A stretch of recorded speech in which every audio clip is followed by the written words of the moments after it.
show. I won't tell you lies, won't be false or untrue. I'm always here for you. You inspire every episode. Your learning is what I love. Your defenses are what keep you from rising above. You were meant to thrive in your life. The overwhelmed brain, you're the lesson, the strain, help you learn to live. Show number 66, looking to thrive, to become more alive. The overwhelmed brain, personal growth show. Learn how to be here and now. The overwhelmed brain, personal growth show.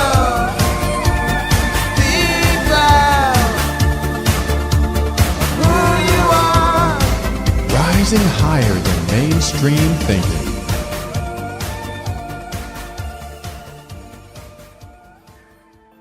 Are you annoyed by affirmations? When you hear someone tell you to think positively, do you listen closer as if they're going to follow it up with something just as stellar and evolutionary? If affirmations feel like lies and positive thinking feels like denial, then start the journey of incredible learning and growth so that you can create the life you've always wanted now.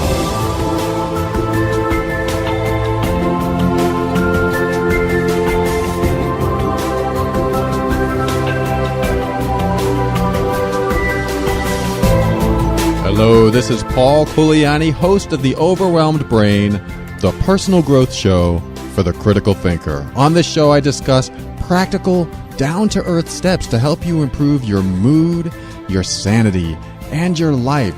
We'll talk about why we do the things we do and what we can do to reach higher levels of happiness and lower levels of stress and overwhelm. My goal is to help you become empowered so that you can create the life you want. Today's sponsor is The Overwhelmed Brain. Hey, someday some other company's going to pay for this spot, so I got to get my own dibs in before that happens. So if you love to read and find some or even lots of enjoyment being happy, visit theoverwhelmedbrain.com/books and get the ebook Clear the Path to Happiness. It's about what you can do to clear all the obstacles that prevent you from being as happy as you deserve. It's about 60 pages and worth the read. So if you'd like to absorb this content at your own pace, visit theoverwhelmedbrain.com/books. Now, before we talk about today's episode, I want to let you know that from December 22nd to January 5th of 2015, all podcast shows, including this one, will likely be delayed a few days. This is because Apple gives their employees some deserved time off. So congratulations, Apple employees, you've earned it. And I wanted to let you know this just in case you woke up bright and early Sunday morning looking for the next episode of the show. But there are about 100 other episodes, so if you want to listen to one or two from the past, you can do that instead. Also, I'll likely be releasing a 2-part coaching call and not my regular monologue show during this time, since I'll be getting a few days off myself. I'll keep you informed. The call that I did was long and it got quite heated. So there's a lot to pull from it and maybe compare to your own situation. It's a couples coaching session with somebody that you've probably heard on the show before, Michael and Daria. And this time the recording is much, much better. So if you remember the last recording that we did, it wasn't so great, but this one was a lot better. And it was a long call and it's definitely worth listening to, so it'll be very educational, I promise. I appreciate your understanding regarding the delay as well. So if you subscribe in iTunes, that's where the delay is. But you can go straight to my website anytime, theoverwhelmedbrain.com, and hear the show on Sunday morning as scheduled. That's just for the iTunes subscribers. Regardless of what you're doing at this time of year, no matter what you listen to, just make sure you take time to connect with yourself. You may or may not celebrate the holidays, but it doesn't matter because you can take a quiet moment at least once a day and connect with who you really are deep down inside.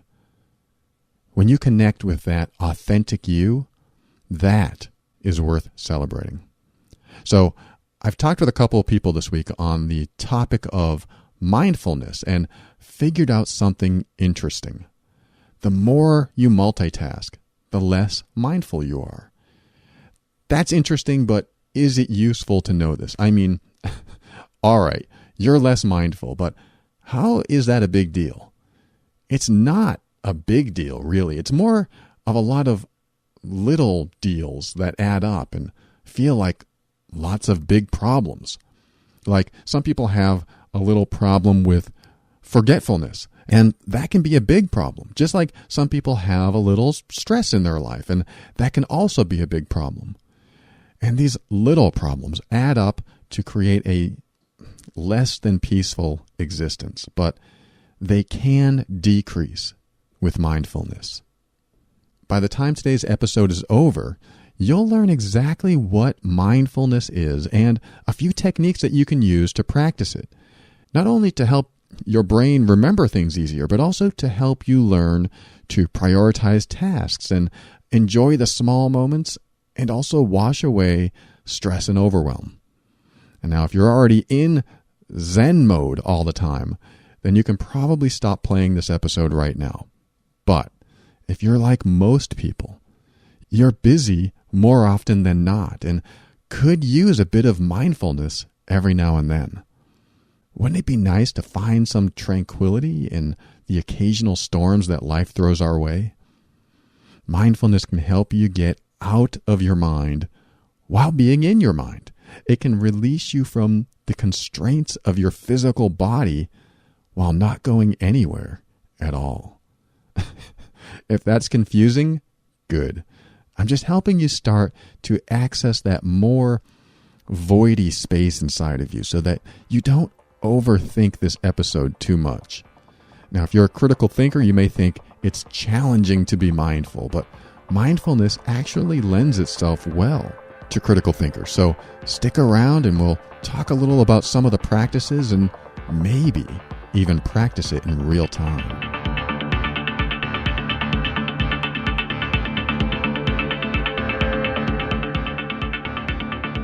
When I was the technical manager for an alarm monitoring station, I was responsible for multiple forms of technology, including computers, alarm receivers, telephone equipment, and a slew of other devices, let alone being the main contact for all the technicians out in the field. Every single task assigned to me, I created a system for. I wrote a 2-page quick reference sheet on how to disarm and resolve issues on every alarm panel we monitored. I was the person everyone came to for their computer questions and any other technical questions they had. When I was in that position, I felt good about what I did for work and confident that I could handle any situation that arose. My attention to detail was stupendous, and the company knew they could count on me. When I was at work, I was stellar. I could remember detailed instructions and passwords and minute technical data without having to think twice. But when I went home for the day, it was an entirely different story. I would leave work and wind down from the day on the way home. And when I walked in the door and my girlfriend asked me about my day, I had trouble recalling almost anything that happened, unless it made a big emotional impact on me. But for the most part, I really couldn't remember the details. I would sit at the table, thinking back, knowing I had a busy day, but simply couldn't remember what I did. When I was at work, I remembered everything. But when I got home, I was like Jell-O. It was like there was a switch that turned off as soon as I left work. Have you ever felt like that after a busy day? You got a ton accomplished and your brain worked efficiently and quick, but you couldn't remember what you did when you got home and relaxed. I felt like this every night. I'd come home and have almost nothing to say because I simply turned off my, quote, work mode. You know work mode, right? It's that mode that some people jump into when they're working, typically less emotional and more action-oriented. When I turned off my work mode, I was mostly mindless and just wanted to relax and watch TV or play a game. I didn't want to think. I wanted other people to think for me. It was like I had a split personality. Now, what's funny about that is that it's somewhat true. I would wake up in the morning, and as I started getting ready, I could feel work mode starting to kick in. It didn't, kick in fully, but it was starting. Then when I arrived at work, I was there. I was in the moment, taking care of things as they happened and preventing other things before they did. Then as my day was coming to an end, I found it hard to turn work mode off and actually wanted to stay late, continuing to work more. I figured the more I worked today, the less I would have to work the next day. But what always happened is that I'd never work less the next day and always work late. It just became the way I operated. I would eventually leave an hour later sometimes, but never right on time. I didn't want to leave because I actually enjoyed work mode. My mind was sharp and I could think on my feet. I was energized and kept moving all day long. I didn't want that feeling to end, which is why I wanted to stay. But I did also like going home and turning off work mode for a while too. I did enjoy downtime, but I really missed my mind. When I was at work, I was mindful. I was on, and I was making things happen. When I was at home, I became mindless and slow. I was functioning at an entirely different level, and it was just something I never thought about until I learned about mindfulness later on in life.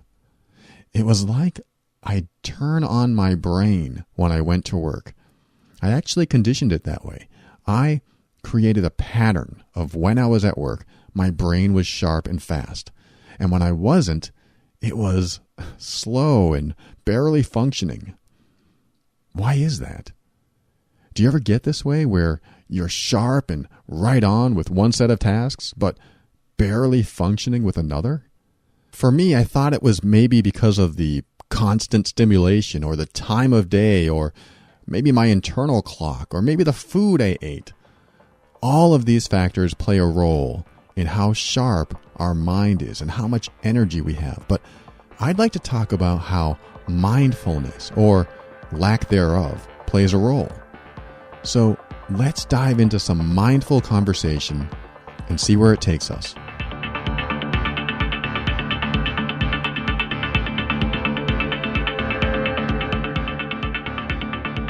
Mindfulness is placing your awareness on your thoughts, feelings, and emotions while being present in the world. It's when you observe yourself experiencing experiences. Think of mindfulness as having a thought, then being aware of how that thought is affecting you. For example, when a friend of mine asked to borrow money from me a few months ago, I didn't want to give it to him because he borrows from everyone, and I realized that enabling that in our relationship would change it drastically. He would soon ask all the time, and then I would feel uncomfortable. So the moment he asked, I could have responded several different ways. I could have made something up like, I don't have any money right now, sorry. Or I could have given him an adamant, no way, I don't want to give you any money. But instead of lying or reacting, I decided to check inward and ask myself what I was feeling and what was true to me. I did this in a matter of seconds, too. I thought, I don't want to lend him any money, so what do I need to do to honor myself in this situation? If I lend him money, it will change how we relate to each other. The answer that came to me was to just say no, but calmly, and to speak to him from my heart after I told him no. And that's what I did. I thought for just a few seconds, being very mindful of my thoughts and feelings. And then I calmly said, no.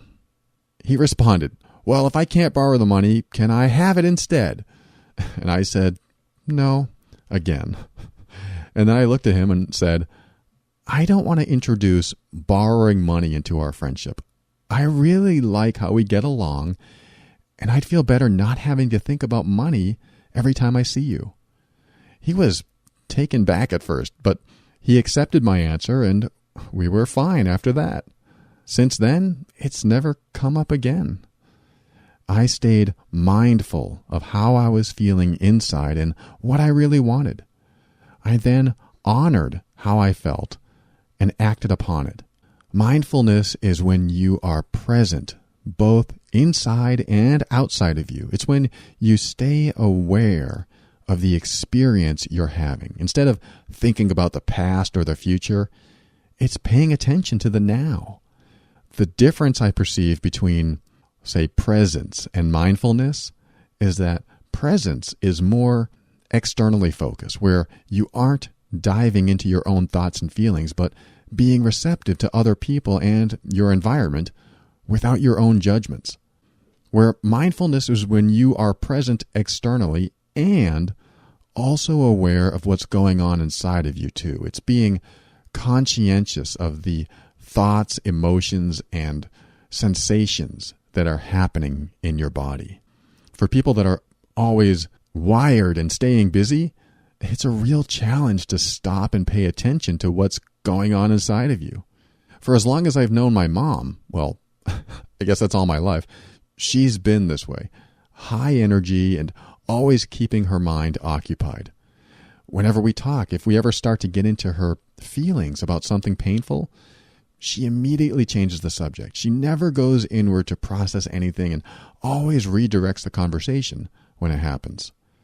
Now, as a people helper, for at least the last 10 years of my life, I've spent quite a bit of time helping her open up that part of herself so that she could be free from those negative emotions. But just a few years ago, I realized something important. She's not ready to let them go. I think she does want to let the pain of a long-term abusive marriage go, but she doesn't want to talk about it because the pain comes back when she does. So she stays busy and doesn't allow herself to have painful thoughts and emotions come to the surface. The busier she stays, the more those old, painful feelings keep getting stuffed back down.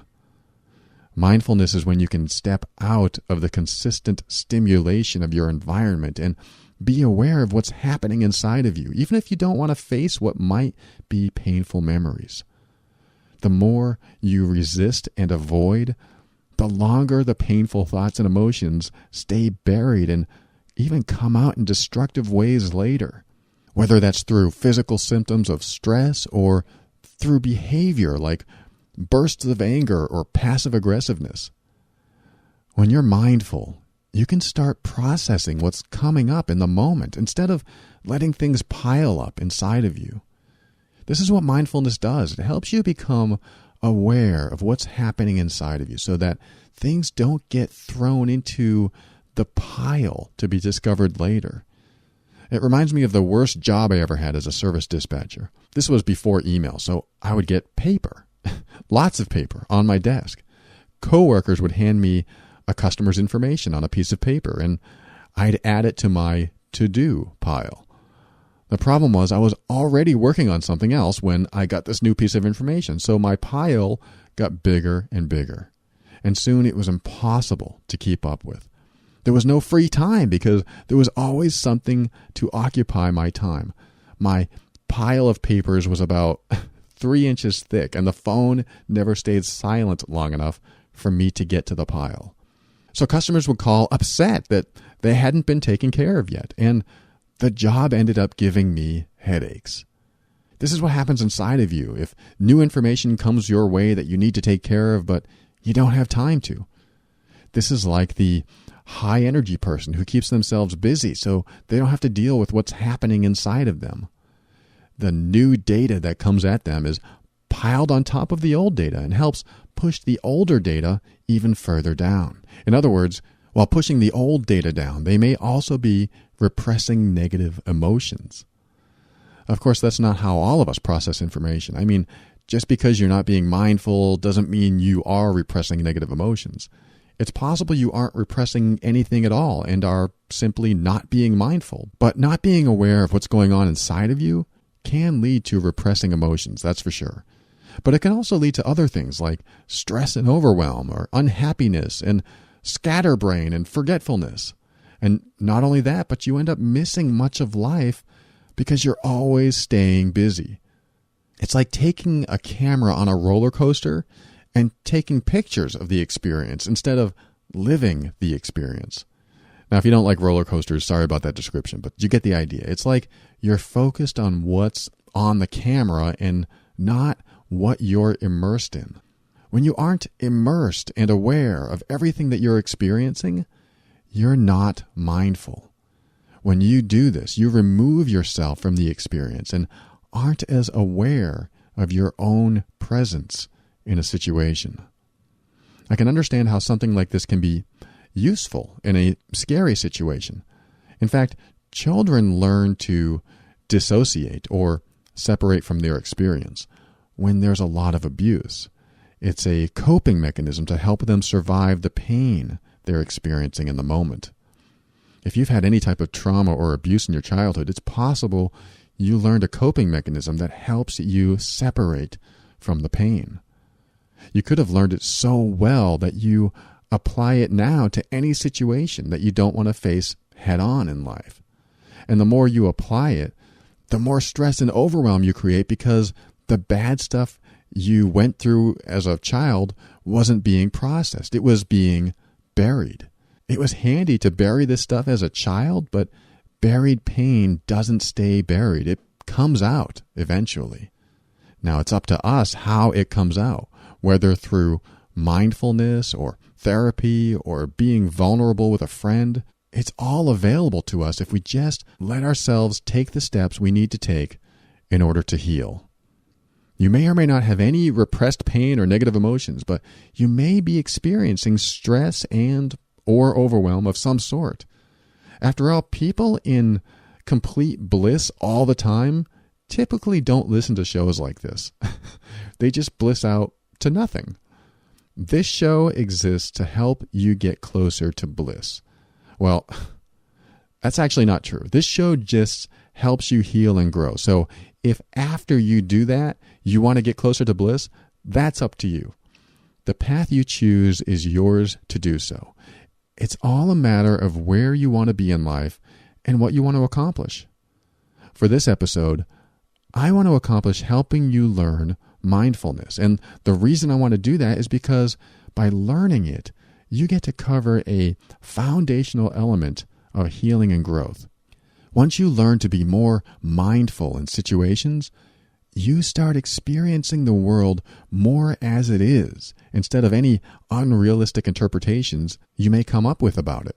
In other words, the world is our experience, and we can either be mindful of what's happening here and now, staying aware of what's going on inside of us as well as outside, or we can just say, next, over and over again, just absorbing new data all the time without totally immersing ourselves in what we already know. That doesn't mean we can't be quick and efficient. It just means we're not burying what we've learned to simply go on to the next thing.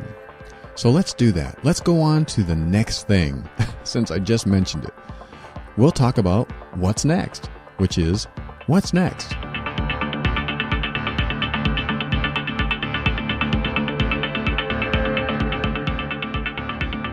What's next?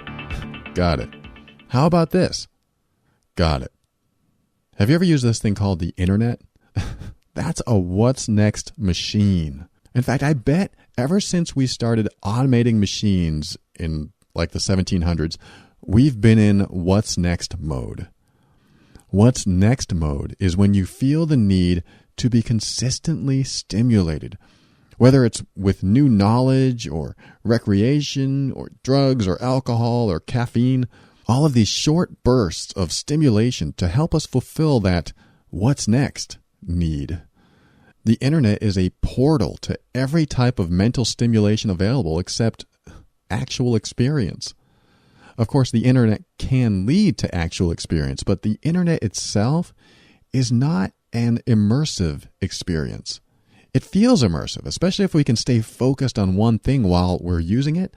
However, when you find yourself clicking link after link, looking for more information, that's when it becomes quick bursts of stimulation.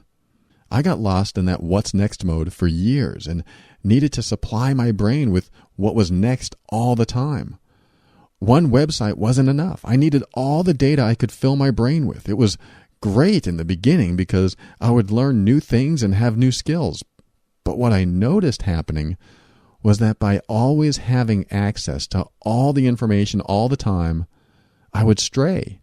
I'd look up how some piece of technology worked, and soon I found myself reading the news or watching funny videos. I would go to write a friend an email, but ended up playing a game. It was always what was next that kept pulling me from the things I started. This led me to believe that I had a problem staying focused and that I had memory issues too. I felt like I couldn't keep attention on anything for too long and that I would get bored if I wasn't continually stimulated. The faster you train your brain to respond to the environment, the faster it searches for stimulation. That's not a problem if you can keep it up, but as you know, that's almost impossible. So when you take your overstimulated brain and put it in situations that are more reasonably paced, you start to get antsy and can't keep your mind focused on a single task. When I started this show, I learned everything I could about building it from the ground up. I dove into website after website and watched videos and joined groups. I did everything I could to learn more about every aspect of starting a venture such as this. And I eventually learned how to create a website and then use audio equipment and record and distribute podcasts and so much more. But it was highly stimulating. What happened is when I finally got all my systems in place, I didn't require as much knowledge as I did when I started. I was applying what I learned daily. But because I knew what I was doing now, I ended up with something I've heard called the shiny object syndrome. It's not a clinical term, but it does describe well how I felt for months, always chasing the next shiny object. It's a metaphor for continuously being lured into the next tantalizing thing.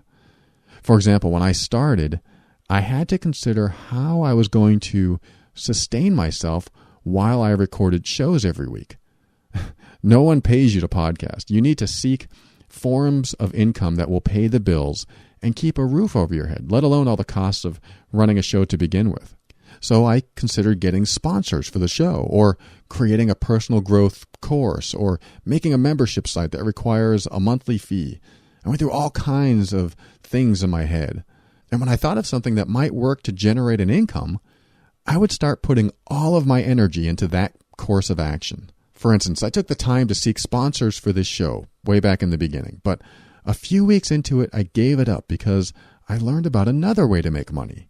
So I went in that direction, and soon I heard about another source of possible income, so I started focusing on that instead.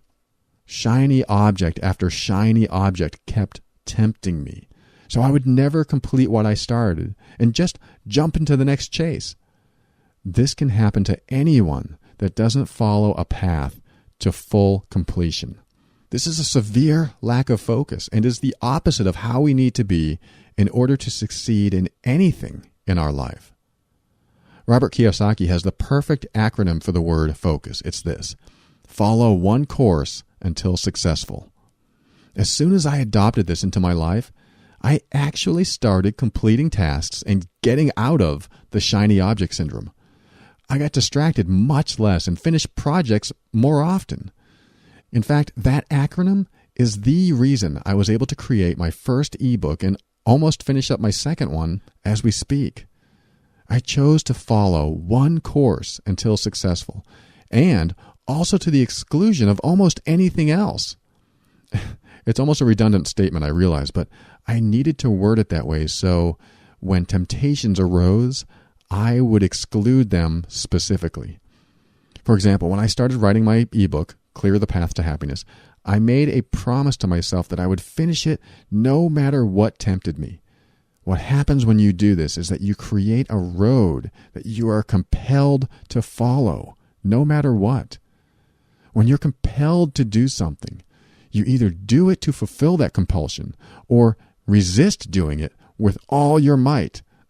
So compelling yourself to do something that will benefit you can be a very good thing. If you want to do a project to completion, follow the focus model and exclude any temptations that come your way. When I made the commitment to focus on my ebook until it was finished, I received at least 3 offers to make money elsewhere. These offers didn't come before I started or even after I finished, only during. This seems to happen a lot. Whenever I commit, the door opens and more opportunities arrive. It's like when you get into a relationship, suddenly you're more attractive to other people. I don't know what kind of cosmic dance, if any, is at work, but it's strange how that happens. When you commit and keep that commitment no matter what comes your way, you will absolutely finish what you started. And only people who finish things get what they want in life because they see it through to completion. This focus model is the perfect first step in being mindful. It is giving conscious attention to what you're committed to, helping you sustain awareness of what you need to do in your life. Following one course helps train your brain to not always look for what's next.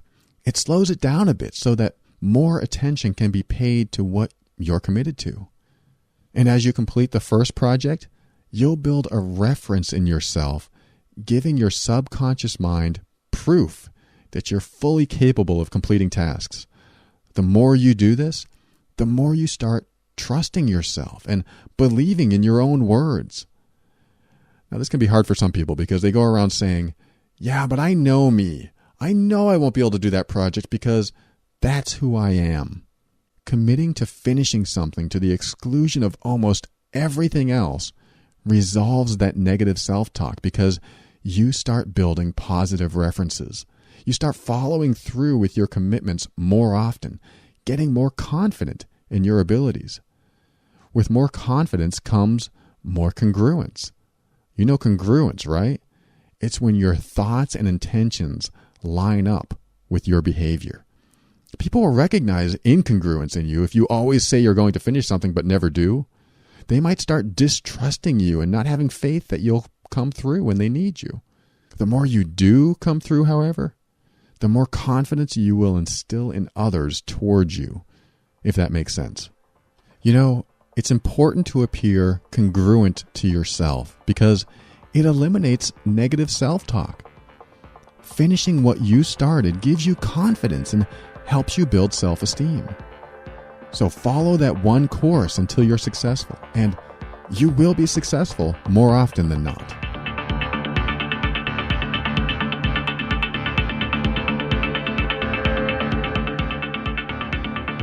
Practicing mindfulness is just that, practice. It's a practice that is never really perfected, but the practice is where the value is anyway. The focus model is just one way to start retraining your brain to become more mindful, as it limits interference from what would be disruptive sources. The less your brain starts to wander onto different things, the easier it is to be mindful. Another way to stop your mind from wandering is a little trick I use, and that is repeating what you need to do over and over again until you do it. I don't mean repeating a task. I mean repeating what you're going to do either in your head or verbally. For example, I know someone who has trouble completing small tasks without getting sidetracked. If her goal is to get a glass of water from the kitchen, she'll first read the mail, then clean the stove, and then make a phone call, then maybe eventually get that glass of water, if she remembers that was her original intention to begin with. I told her the next time she starts to do something, to repeat that something in her head. Like, get a glass of water and nothing else. Get a glass of water and nothing else. Get a glass of water and nothing else. And if she repeats that over and over again, she'll most likely complete the task. After that, she can read the mail and clean the stove or whatever. But the idea is to complete what you started more and more so that your subconscious mind will trust you. I know that sounds weird, but your subconscious mind learns from what you feed it. So if you feed it that you're going to get a glass of water, but then you end up sitting on the couch watching TV, never having made it to the kitchen, you will actually have less confidence in your abilities to do things in life. It's a stretch, I know, but I've been this way, and I've had to do this in my own life. I had to start repeating phrases like, no matter what, I'm going to wash the dishes now. No matter what, I'm going to wash the dishes now.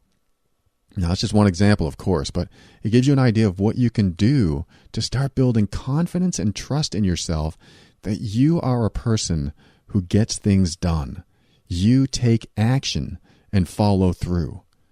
That does a lot for your confidence and self-esteem, let alone helping you learn to practice mindfulness more and more. I still practice this today, these repeating phrases, except now they're more of a subconscious program that kicks in as a reminder to get back on track. But even now, as I speak, I want to check my email or be entertained, but I hear myself saying, stick to the show and talk until you're done. Stick to the show and talk until you're done. By doing this, it helps me get back on track and finish what I'm doing no matter what. This has helped me tremendously. Finishing something no matter what is a powerful process. And it really isn't even a process at all. It's just a practice. A step to help you achieve more awareness of yourself and more empowerment because of what happens when you are more in tune and in control of your actions. Things don't always work out as planned, but you do your best because this isn't about things working out better. It's about you making commitments and following through to help your brain be a bit more organized and less chaotic. Chaos happens when we overstimulate the brain. That's why there's so many proponents of meditation. When you start meditating, one thing you notice is that you need less stimulation for your brain. You start becoming more mindful of yourself and the world around you. I don't talk about meditation much on this show because you've heard about it over and over again from so many other sources. And quite frankly, I don't schedule meditation into my daily routine. I just allow it to happen when it needs to. Even today, I had something on my mind, so I stopped recording and I laid my head down on my desk. It may sound a bit strange, but after a quick 10-minute rest and meditation, I had more energy and my brain was functioning faster as a result. I guess you could call this meditation on demand because I just do this whenever I need to. I used to do this at my office job I had too. I would go into the break room and sit on the couch and then close my eyes and relax. I let whatever thoughts and feelings I had rise up and go where they needed to go. After about 10 minutes, it felt like I had an hour-long nap. Stimulating your brain can get tiring unless you're feeding yourself lots of caffeine or drugs to stay alert. But even that doesn't last because your body will eventually make it impossible for you to stay active if you don't have it in you anymore. So if anything, besides the mental benefits of meditation, even the physical benefits are powerful. When you're tired, meditation acts like a nap. When you're overstimulated, meditation acts like an anti-stimulant. Meditation actually forces you to be mindful in the sense that it gives you the opportunity to check in with yourself and be aware of your thoughts and feelings. This doesn't mean you have to meditate for an hour a day, but even when you're standing in line at the grocery store, there's an opportunity to stand in awareness of everything going on inside and outside of you. These small moments lead to big changes in how you think and function. Every little thing you do to practice mindfulness leads to less stress and faster brain function and better memory and capacity. Most of all, mindfulness helps you uncover the past and let repressed memories come up. Now, you may or may not be ready for this, especially if you've had a lot of abuse or trauma in childhood, so be sure to seek professional advice if you know you won't be able to handle whatever comes up. Or at least find a support group that will be there when something becomes too much to handle. I was fortunate in my childhood. I did get emotionally abused and had to live in what I perceived as consistent danger. But aside from some minor and somewhat inappropriate physical contact from someone I was supposed to trust, it was a walk in the park compared to some of the stories I've heard from other people. And there are a lot of stories out there. So if you are living with one of those stories, know that there are people out there who've experienced a lot, and there are support groups and experts that can get you through whatever might come up. And for those of you that haven't experienced abuse, you may have developed different ways to use your brain that may not benefit you. What determines if what you're doing benefits you or not are your results. Are you always seeking more stimulation? Or you're always stressed out? Or what is it for you? Maybe you just have short bursts of stress, or maybe you're just a little scatterbrained now and then. Either way, if you're experiencing those things more often than not, let's end today's show with a mindful experience, shall we?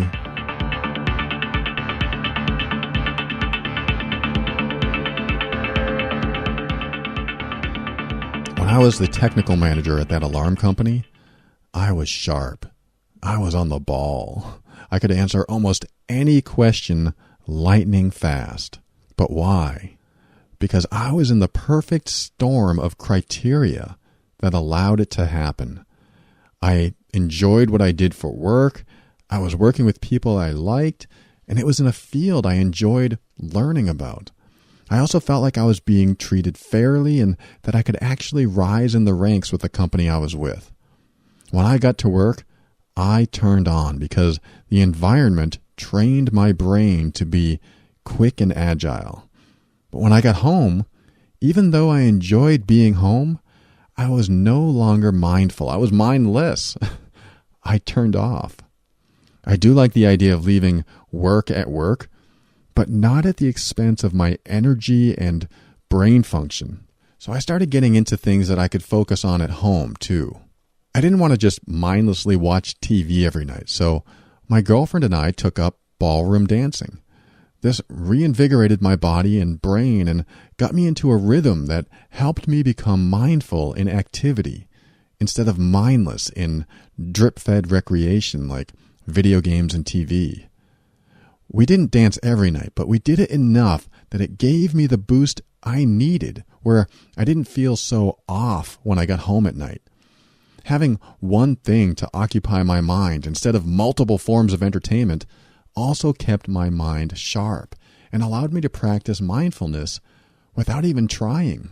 Sure, it was mindful in the sense that I checked in with my thoughts and feelings because I really didn't do that back then, but keeping the focus helped me fine-tune my brain and get it ready to become mindful one day, which is what I practice now. So let's do a process that helps you become more mindful, and maybe you'll understand it well enough so that you can do it on your own. Now, this isn't the only way to be mindful, but it's one. So it might be best if you weren't driving or flying a plane right now. Or if you're flying a plane, just make sure you're not the pilot. For everyone else, let's begin by noticing the world around you in just the way you notice it. Whether it's what you see or what you hear or touch or smell or taste.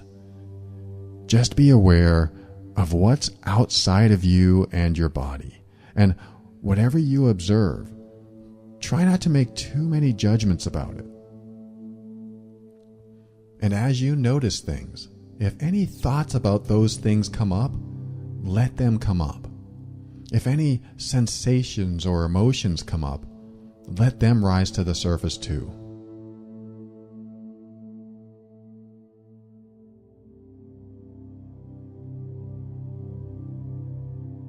Stay aware of your present surroundings as you do this, but also stay aware of your inner state, both physically and mentally.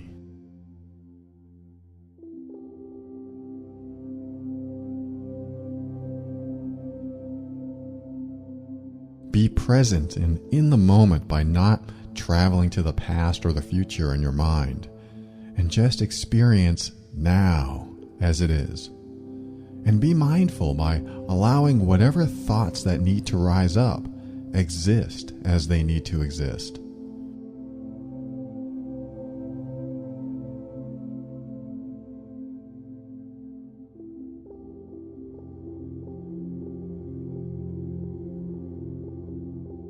Pretend that you have an entire hour to yourself where no one is around to influence you, ask you questions, or demand things of you. And you're just here to experience the vitality and beingness that is you.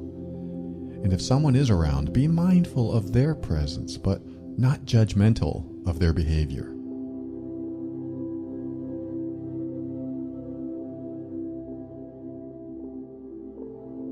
Sometimes mindfulness reminds us of who we are and what we feel about the influence of others. It is a time to allow us to be who we need to be at the time. If you feel upset, be upset. If you feel happy or content, be that. There is no right or wrong way to feel, so try not to apply any meaning to what you're feeling. Some feelings feel good and some don't. But just allow whatever you feel to exist. Don't resist what comes up. Whatever thoughts and feelings or sensations come up for you, just welcome them. No matter what they are, welcome them, even if you don't like them. The idea behind this is not to evaluate what's coming out from the depths of your unconscious mind, but to just be with the thoughts and feelings that arise.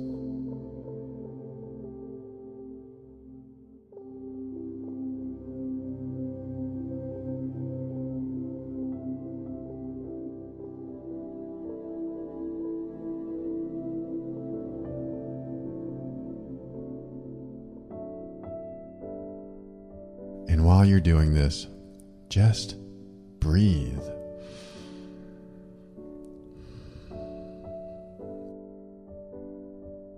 What we're going to do now is, I'm going to ask you to remember something that you're going to do tomorrow, as if you've already done it. Does that make sense? Remember something that you're going to do tomorrow, as if you've already done it. Pick something, anything, that you know that you're going to do tomorrow, even if it's completely mundane.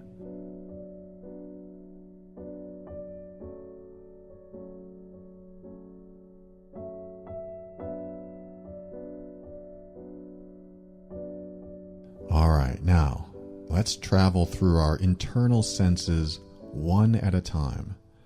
First, visualize what that activity will be like. Make it bright and then dim. Make it colorful and then muted. Make it really large and really small. And as you change these things about the image, find that sweet spot that feels right. If it's too big, make it smaller. If it's not bright enough, make it brighter. Do anything you want with the image in your mind until it's just right.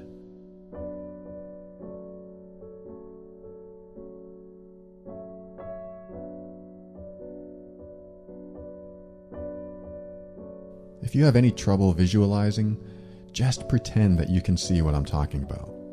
The point is the attention that you are giving to the process.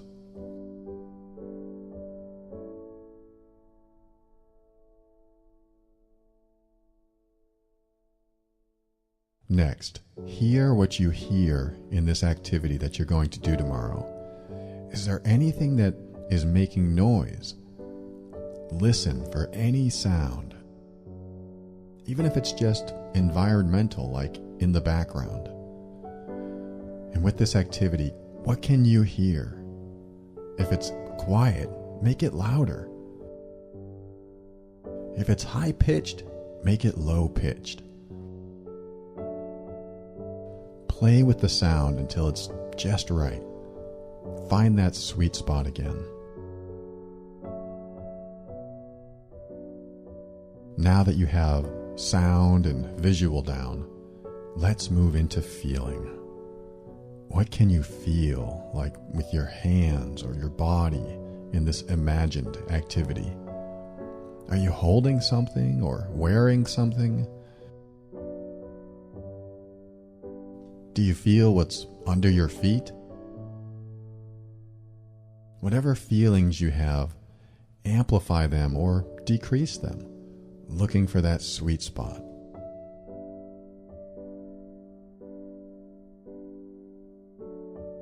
Now, with this activity still in your mind, do you smell anything? Is there anything nearby that has a scent? There may or may not be, as sometimes we don't pay attention to smell, but if you can smell something, increase or decrease that smell until you find that sweet spot.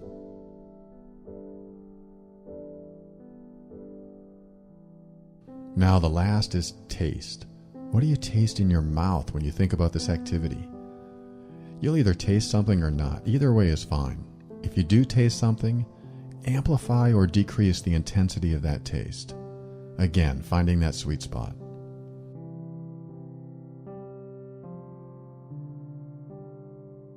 All right, imagine yourself going through this entire activity as if you were really there. Make sure you're actually looking through your own eyes with all the sights and sounds and feelings and everything else in their sweet spot. Go ahead and finish that activity. But when you finish, do something different that will be memorable.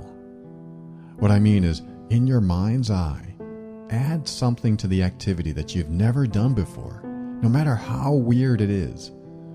Whether that means you pull out a can of spray paint and paint your hair, or find a bag of gold, or whatever. Make something up that will be different than the mundane activity was.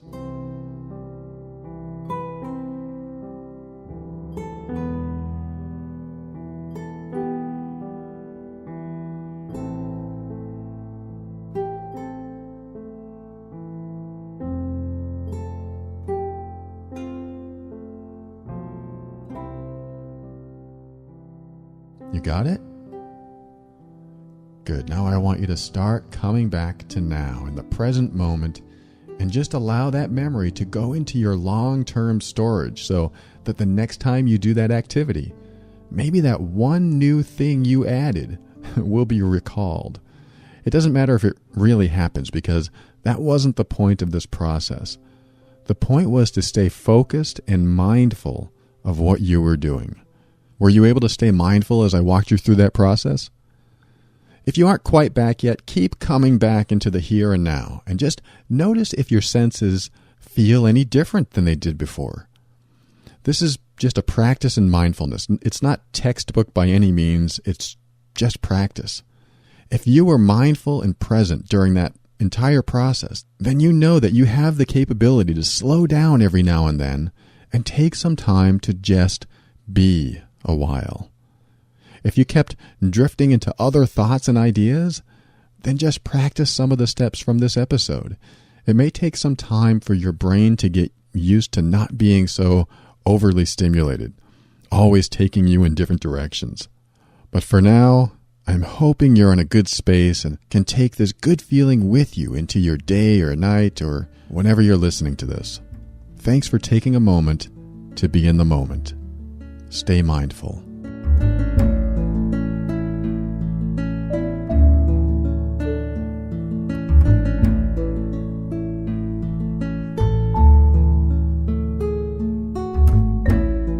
Thank you for listening to another episode of The Overwhelmed Brain. I thank Anthony, Jeff on Facebook, Allie, Teresa, Michael, Simone, Jamie, Rachel, Josh Denning over at Tropical Entrepreneur for inviting me as a guest on his show, Jerry and Jenny and Johannes and Joe and Christy and Irving and Greg and Kim, who's reading my ebook on Goodreads.com, Johnny and Amy and Nicole and Erica and Alexandria, Mo for his fantastic review in iTunes, and Joe and Facebook, Dan, Jim, Tracy, and Lauren.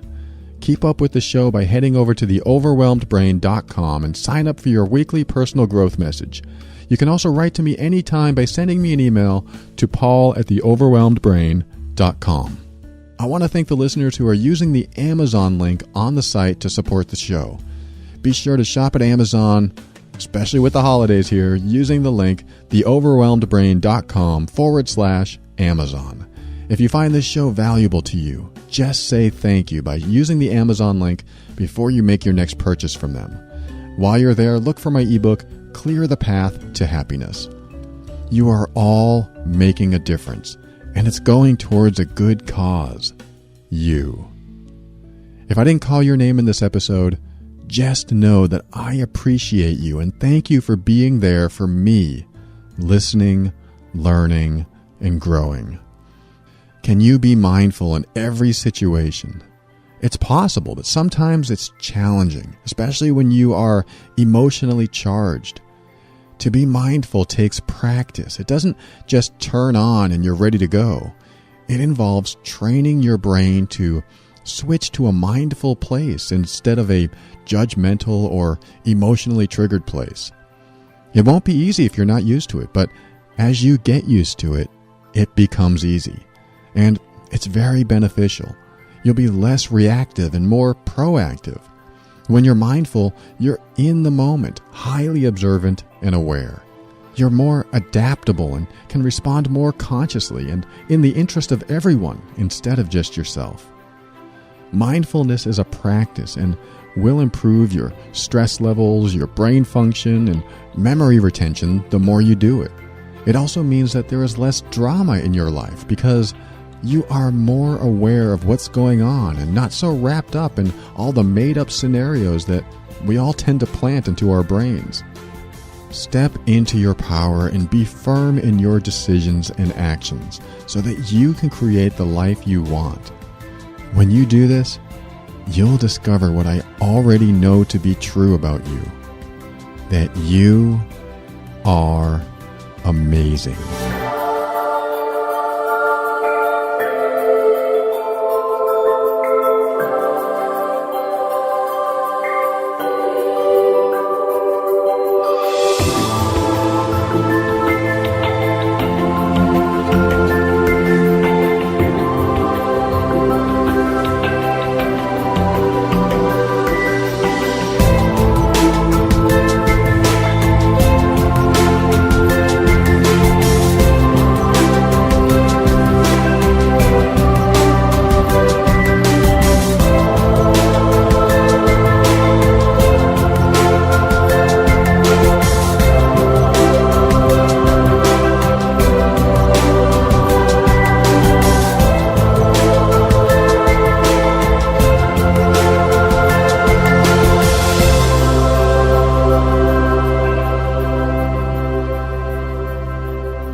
Are you still here? Are you still listening and wanting to learn even more? You might be thinking, where's the summary of today's episode? If I were to summarize everything that we talked about today, I might put it into these few words. Know yourself and don't always look for what's next. Sometimes we think we know something, so we move on to the next thing. We chase knowledge. This isn't a bad thing, as I love learning, but know yourself first, then know the next thing. I'm still getting to know myself, and the more I get to know myself, the more I figure out what I resonate with most. The hobbies I like and the people I need just seem to appear because I took the time to be with me.